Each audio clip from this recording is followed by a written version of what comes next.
23andMe is going bankrupt. Delete your account.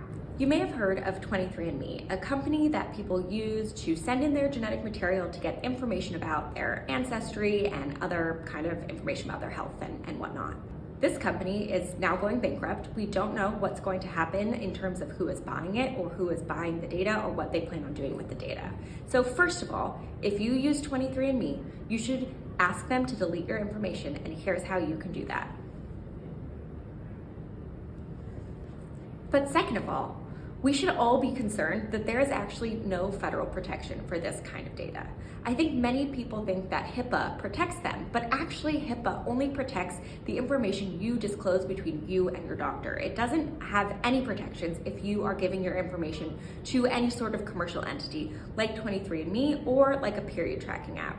That's why I introduced legislation, the My Body, My Data Act, that would protect reproductive and sexual health data from any sort of commercial use, whether it's a period tracking app, Google search, anything like this. And what it says is that those companies can only collect and retain what they strictly need to provide the service you've asked them to provide.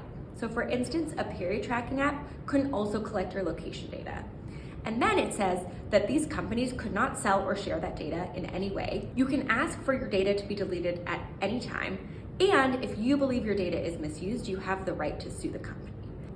This is really important because this kind of data is all over the place, and we've already seen state attorneys general and others try and use this kind of data to prosecute people who are seeking abortions and those trying to help them.